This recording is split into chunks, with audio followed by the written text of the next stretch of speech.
Le chapitre 55 de Boruto Naruto Next Generation a laissé beaucoup de séquelles au lecteur. Tantôt sur la fausse mort de Naruto que les gens avaient soi-disant call depuis des années, ce qui aurait endurci le personnage de Boruto, finalement il n'en est rien, puisque c'est finalement Kyuubi alias Kurama qui, sous l'effet et l'utilisation du mode Baryon, mourra en faisant ses adieux à son plus fidèle compagnon et ami.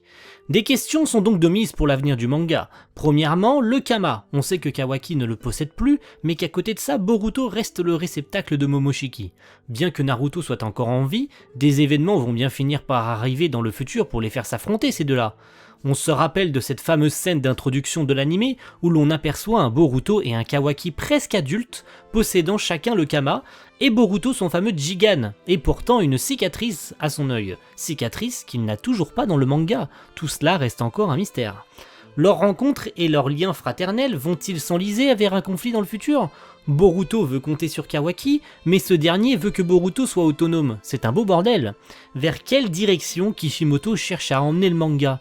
Code, introduit également avec ce chapitre 55, vient remettre également un pion sur l'échiquier avec sa vengeance envers Ishiki.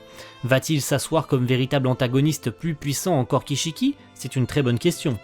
Je vous rappelle que Naruto et Sasuke, les deux ninjas les plus forts du village, n'ont pas fait long feu face à lui, et même le mode Baryon n'aura pas suffi à l'arrêter totalement.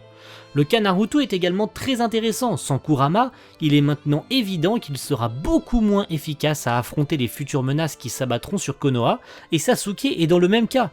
Sans son Rinne Sharingan, il n'est plus le même. Les deux ninjas les plus forts du village s'en retrouvent donc terriblement affaiblis.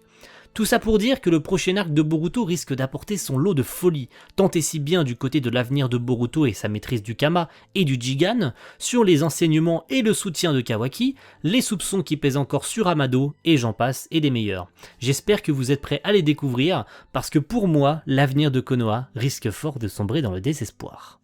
Merci à tous d'avoir suivi cette brève vidéo sur Boruto, j'espère qu'elle vous aura plu, en tout cas c'était un véritable plaisir de la faire.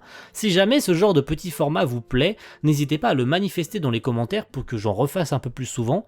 Quant à moi, je vous dis à la prochaine, et je vous dis à la prochaine pour une nouvelle vidéo. Tchuss tout le monde, ciao.